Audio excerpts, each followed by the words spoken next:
Asas. What happens when you take two vibrant brothers that are descendants from the Greeks in Constantinople, embracing their American roots, and then ask them to serve up rich tales of traditions, cuisine, childhood memories, and a hearty dose of humor? You're about to find out. This is Baklava Banter, your passport to all things Greek.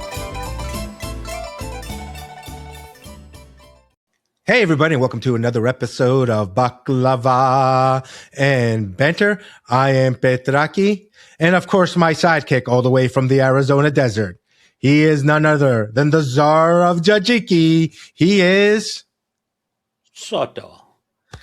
Hey guys, welcome to our third season of Baklava and Banter. And as we're pushing up against the 205th anniversary of the Greek independence, we have a special show for you tonight.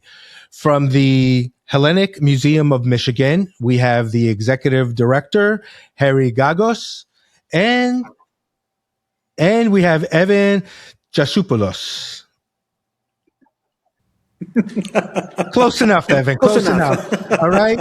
Yeah. Hey guys, welcome to the show. Thank you for having us. We're thrilled to be here. It is our honor to have you on the show. Evan, let's start with you. Harry, let's start with you. Congratulations on becoming the executive director of the Hellenic Museum of Michigan. Thank you. So for people who may not be familiar with you, or the museum, let's dig down just a little bit. What exactly is the mission of the museum? So and thank you, Peter. The mission of the museum is to promote and preserve our Hellenic heritage and culture, and to share that with not only our own community but with the world. And we feel like here in Detroit, the best way we can do that, along with our whole community, is to do it through the museum. This we can get into the history, but there is this recognition in our community, at least in the early to mid 2000s, that we felt like there was room and space and a desire to have an independent cultural institution that can fill what we consider maybe a cultural gap within the city. And so the community banded together and was able to secure our museum right now, which sits in a historic property and building in the heart of Detroit's Cultural Center. So we're happy and thrilled and very fortunate to have it. The one exhibit that we're really going to talk to about in a little bit are the We Are the Greek Warriors exhibit, but you do have other exhibits there, I believe. And so do you want to talk a little bit about that? Sure. Yeah, I'm happy to just do a high level, and I'll kick it over to Evans, who can speak more to it as well. But we think of ourselves as an organization, and not solely as a museum alone, although that's an important component, but also a cultural hub that can create exhibits, that can do specific programming, and that can share the richness of our heritage in different ways. Exhibits is one of them, of course, and that's one way to kind of welcome our community into our museum, have dialogue, and kind of share the message that we want to share. And we've done that in different ways throughout our history since 2013. And I'll just pass it over to Evans, who can maybe offer a sample of what those exhibits have been. Yeah, as far as our exhibits here at the museum, besides for the upcoming We Are Greek Warriors exhibit, some of the stuff that we have going on right now, it's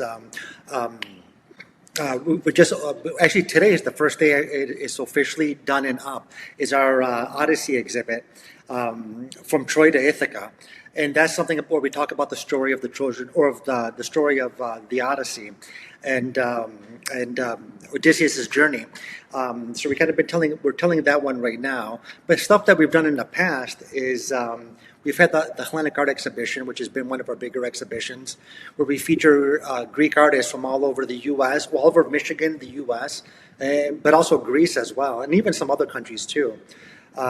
We just recently had a big exhibit that we did a partnership with the Anima Theater out of Marseille, France, about Rebetiko, which we kind of told the story about the music and the great catastrophe that kind of went along with them. That was actually a puppet. It was a live performance that they did here at the Detroit Institute of Arts. It was a puppet performance. It was a beautiful piece, and they were able to share with us their puppets. So we've had those on display here at the museum as well.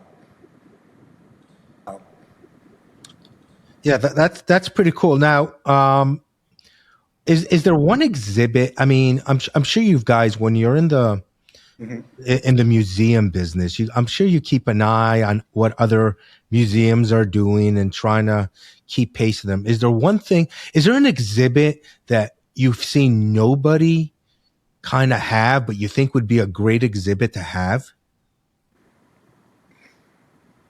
With that, I feel like there's a bunch, because I feel like for the Greek community, I don't feel like we're fully represented out there. Like if you go to a major museum, you hear about the classical Greece and all that, Sure. but you don't hear too much about of the other stuff. That's why for me it was very important as an artist to bring the Hellenic Art Exhibition, because I feel like a lot of Greek artists weren't being represented. Not that they're not out there or people are trying to keep it down, but it was just there was never a platform for them.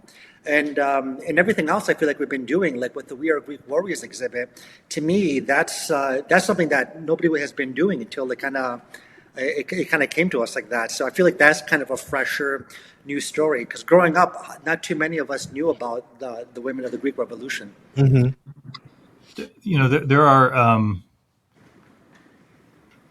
What does it mean for something to be an exhibit? I mean, that's the first question we ask, right?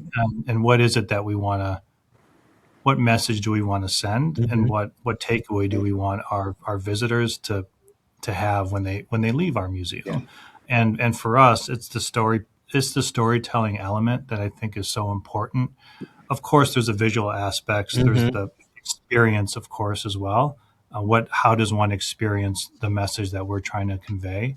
But there are so many stories of groups of people, of places, of migrations, of individual stories, all the way to broader themes of populations that ought to be told, and ought to be told in a way that has depth, pedagogical depth. In other words, that is well researched, can be told in a consumable way.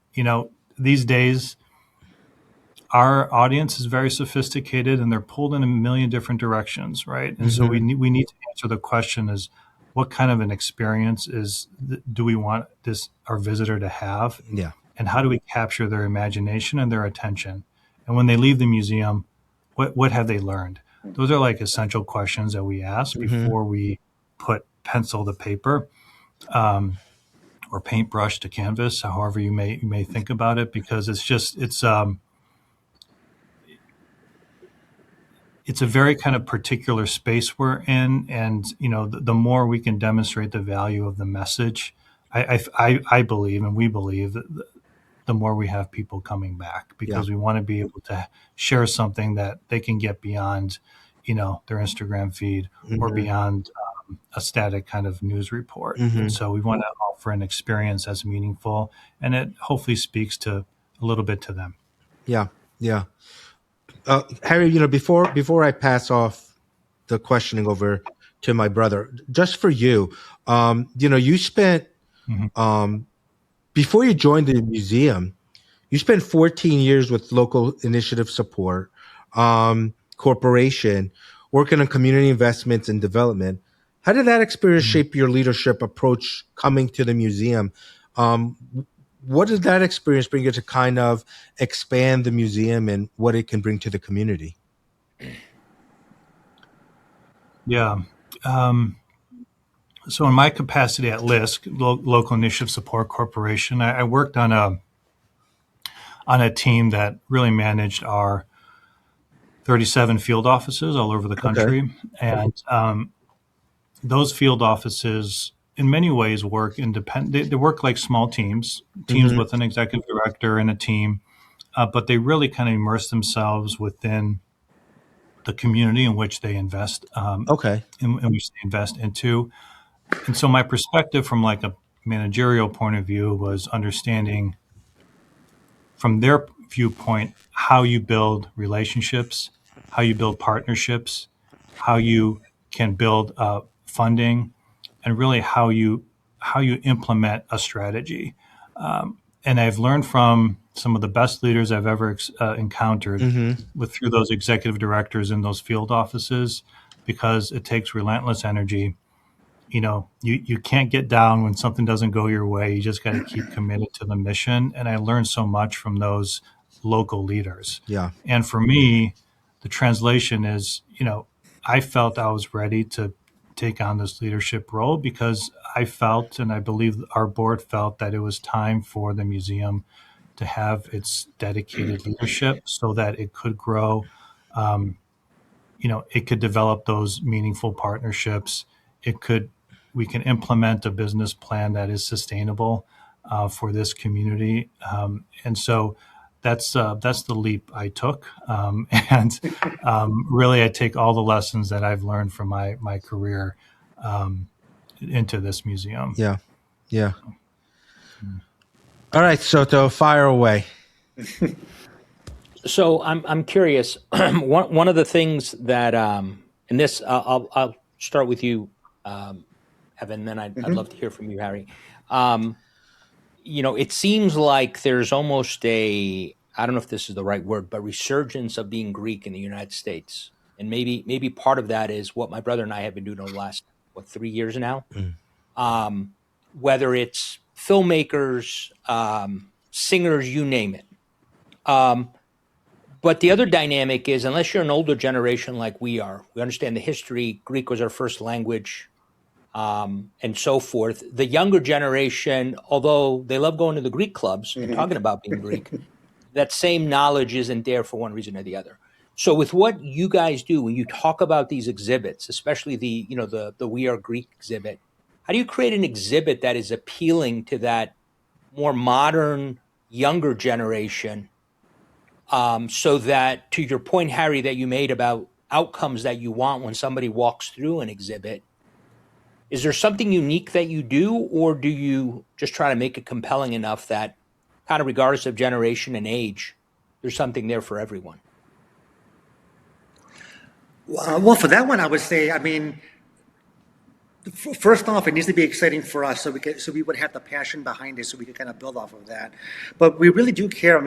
Most of the conversations I feel like Harry and I would have is, how are people going to view this exhibit? How are people going to approach this exhibit? And that, of course, is very important to us, because we know through a modern lens, people want to. What's a good way to kind of go about this?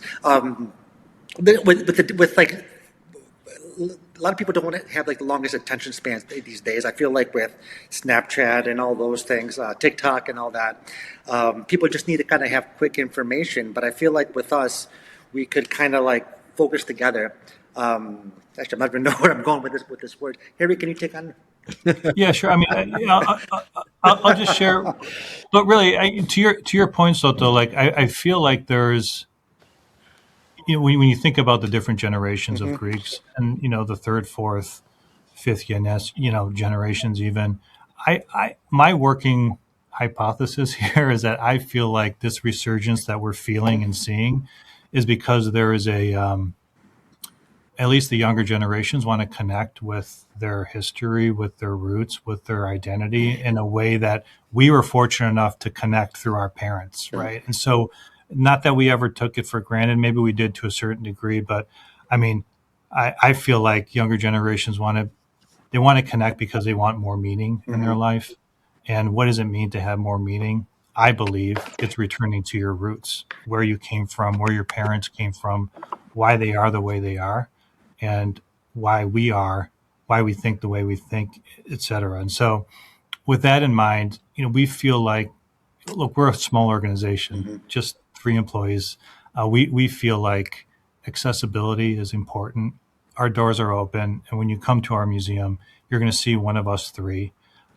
When you come to our museum, which is in a historic home, it feels homey, so people feel comfortable. We engage you. We want to have a dialogue and conversation.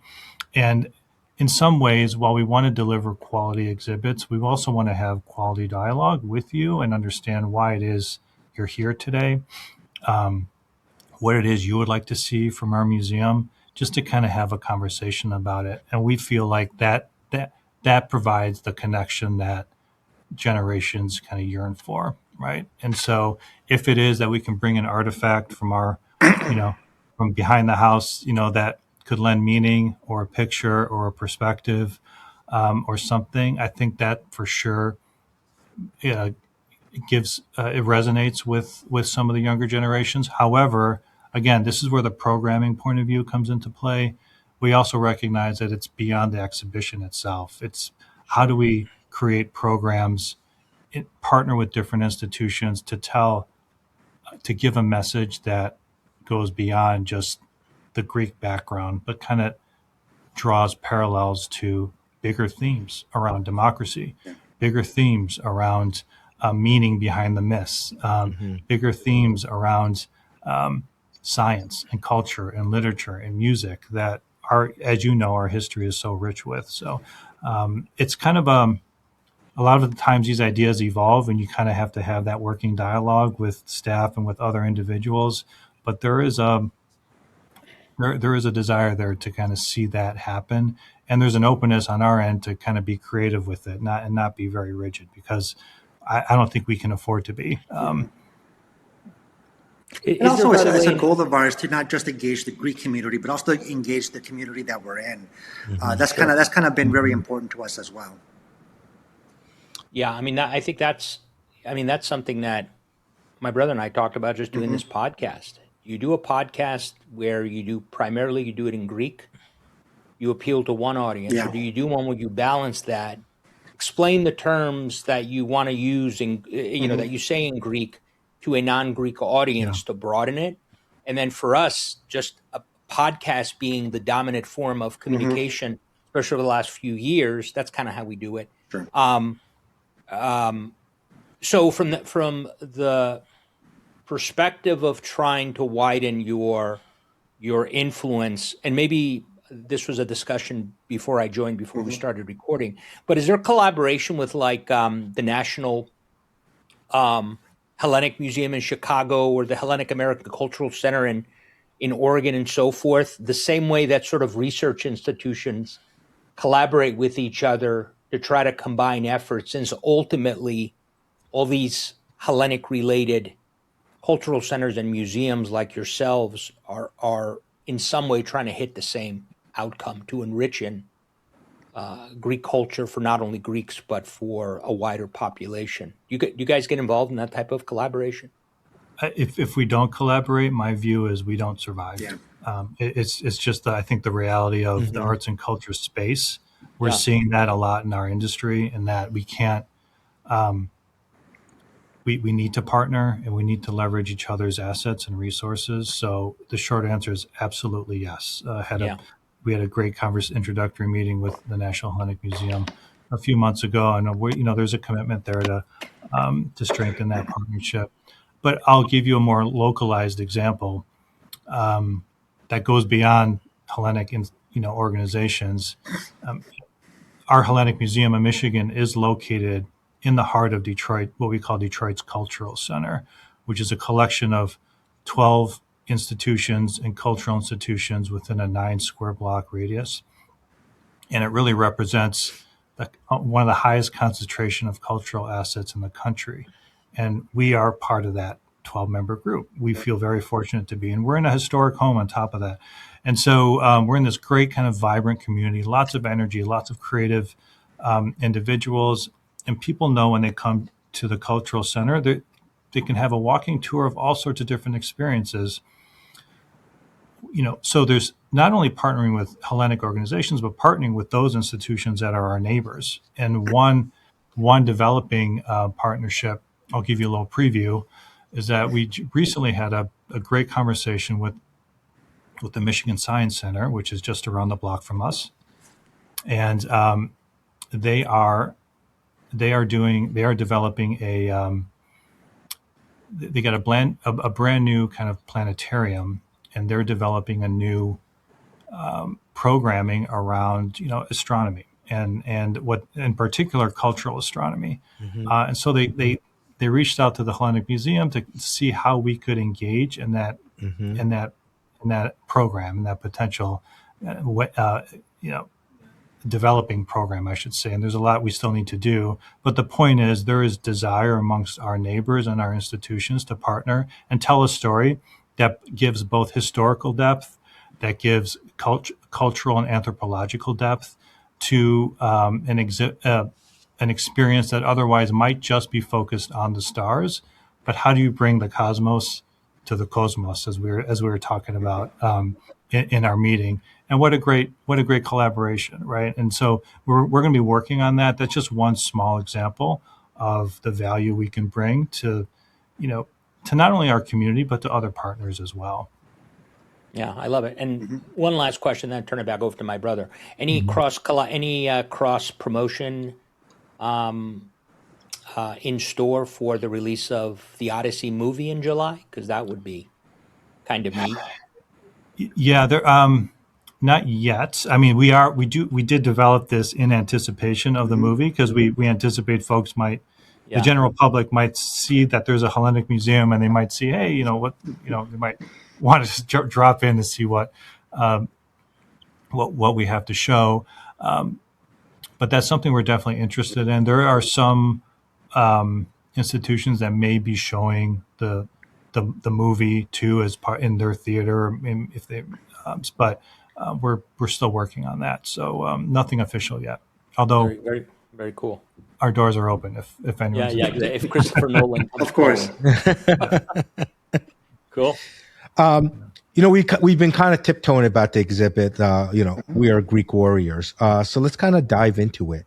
So this exhibit, it focuses on the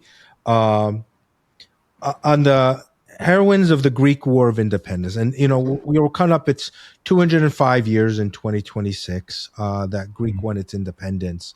So what inspired this museum to bring it? Is it the time, was it just the right time, the right place? Did kind of certain coincidences come together to bring it in 2026? Yeah, I mean, it was basically that. It all began. I mean, this whole journey started about a year ago. We just received a random email from one of our partners now, from Angie, that had this online campaign of the We Are Greek Warriors campaign. And I was kind of going over it, and I'm like, this is amazing. This is a beautiful thing. And I was kind of intrigued by it, because it was a subject that up to that point I've never seen anybody do before.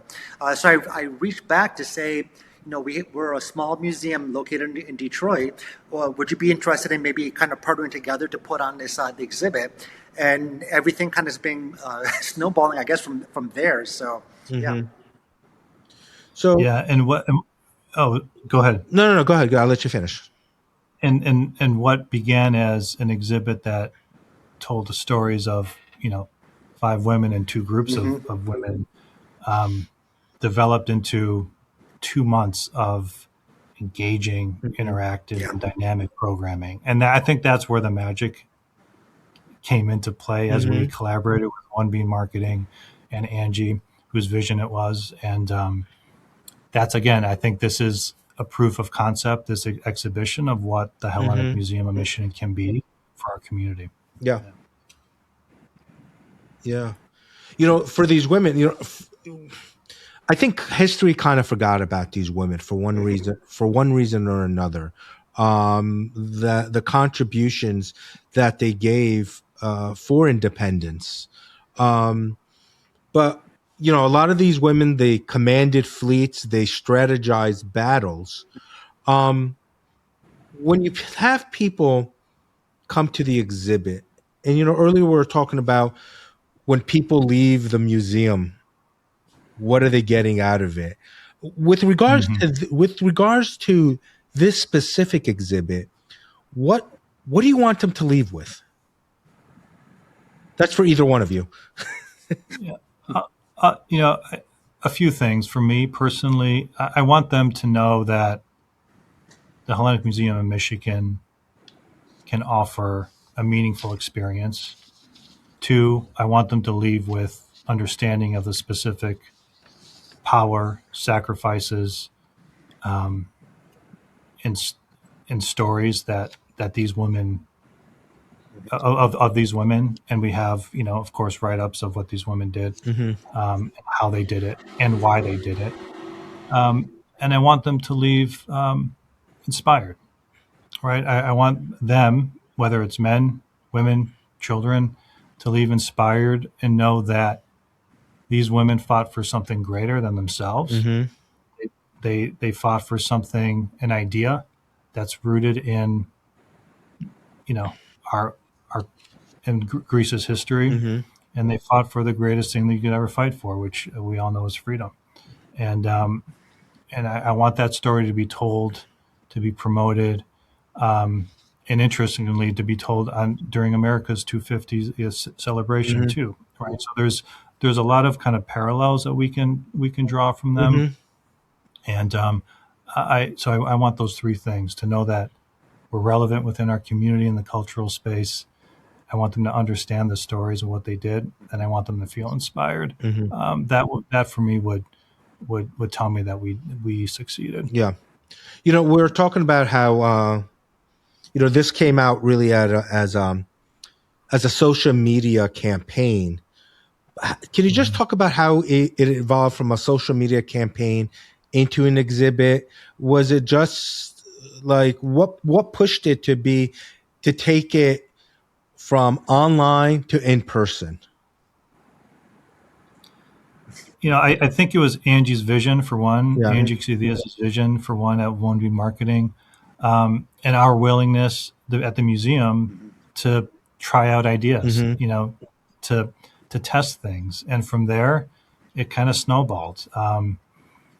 From hosting a young and up and coming Greek musician in Alkyone next week, to hosting authors who have written on the subject, to hosting a movie, Cliffs of Freedom, thank you to the National Hellenic Society, and to kind of doing other interesting and fun programming. It was a story worth telling beyond social media. Yeah. And it was worth not only telling, but it's a story in which you want to experience it. And there's no better way to experience something than in 3D than in person, right? For sure. And in a way, and it's going to speak to different audiences, right? Certain audiences will come to an author discussion. Certain audiences will come just to see the art that we have, this gorgeous art that we have displayed. Certain audiences, might just be interested in watching a movie, or just participating in a Crown and Canvas, like a guided art exhibition that we're program that we're doing. So it's going to speak to different people. But again, I want those individuals to be inspired and to take something away from the stories that we tell of those individual women and groups of women. Yeah. Evan, as the well, let me just ask Evan this. As the creative director of the museum, if the heroine of the saw this exhibit, what do you think they would think about it? I hope they would be proud of this exhibit. That's the first one, and I hope they will be happy with their legacy that they left behind. Yeah, definitely. Especially as we're in, we're in March is the Women's Historical Month, and we talk about that, and the timing for this is kind of perfect, because again, when we talk about Greek history. But we talk about these women are strong. As Greeks, we always grew up in a strong matriarch family, where the women are very strong. And I think sometimes history dilutes that a little bit. And like I said, I think they'd be humbled, Evan. That's what I think they do, because I don't think when they were doing what they were doing, they didn't give two thoughts what people would think down the road of them. They were just No, they were doing it because that was the right thing to do. That's what they felt passionate about, of course. Yeah. Exactly. Harry, what are your thoughts on that? My thoughts, two thoughts. One, they would love seeing themselves in the commission artwork that we have done by Ramona Pentea, because they all look beautiful and it's just highly inspiring. And two, I would think that they would think their efforts were not done in vain, that their message lives on both in practice and in the people. And I think, again, that's how we connect to our community, through the people and through meaningful messages. And I think they would feel humbled and inspired by that. Yeah. So Harry, so is the museum open every day? We're open Wednesday to Sunday from 11 a.m. to 3 p.m., which is typical of our size type of institution within the cultural center. Yeah. Okay. Our emails are always, what's the cost to enter? no cost. It's free. It's free. Oh, wow. Okay. That's fantastic. So Evan, for you, we really haven't, I really want to just touch base about your history and kind of what you've done, because you are a photographer. And I've looked at your work. You're a pretty good damn photographer. I'll tell you that. Oh, thank you. Thank you so much. And as a photographer myself, what do you shoot with? I shoot with a Nikon D750. Okay. Yeah. Very nice. What do you shoot with? I have a 780. Okay. Same church, different pew. Yeah, exactly. But when I use my iPhone. I use that as well too. So there's nothing wrong with that. A camera's just a tool. That's all. So I'm just curious, when you talk about your inspiration, not only in photography but also when you do exhibits, you at least for me, I like photographing, historic architecture, historical places, and you look at it from a different lens when you have a completely different perspective. The perspective you use when you're thinking about exhibits, do you use this kind of the same lens? Because at the same breath, you're still telling a story. Well, for sure. I mean, telling the story is probably the most important part, because you don't want to have it to be just random things up on the wall. Just like when you're doing photography, you want your photograph to tell a story, and you want to guide the viewer on where to look and what to follow. So to me, that's very important when it comes to arranging an exhibit. I also have not just a photography background, but I've also done fine art. I have a theater background. I've worked a lot with theaters as well, mostly behind the scenes, not on stage. I'm not that good. But that taught me a lot of things on how to present things to a viewer, and just making things more visually appealing. But the biggest thing is where you would draw people's eye and how you would tell that story. Yeah. Harry, I'm sure you've seen Evan's work. Is there a piece or two? I'm putting him on the spot, Evan. Is there a piece or two that really that you've seen when first let me ask, did you hire Evan or was he there already? No, Evan's has been with the museum, for over three. I started off as a volunteer. I was basically just doing the social media here and all that. Okay. Like 5-6 years ago. And then, then off and on, just kind of helping out with whatever I can. And then the last couple of years, I've been putting my focus a lot with the museum, because I definitely want to celebrate our heritage, and because that's very important to me. And I feel like the museum itself is very important to me.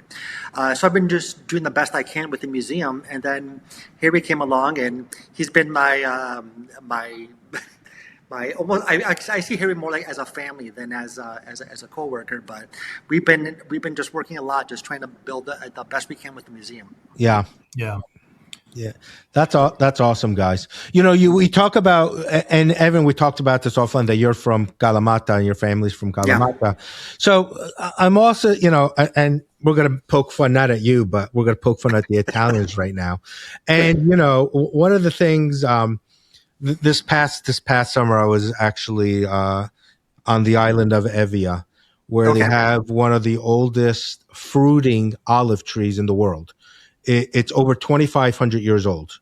Mhm. And the story goes, when King Leonidas took the 300 to go fight the Persians, Mhm. they marched by this tree. Okay. Which is it's kind of impressive that it's that old and it's still fruiting. But let's talk about the Italians for a minute here and how they like to take Greek olives and sell it as Italian olive oil.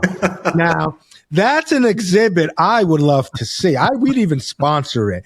The olive oils of Greece from different, look You at know what? how Consider it done. We're happy to do that one. We'll sample all the olive oils and we'll tell a great, intriguing story about that. So let's make it happen.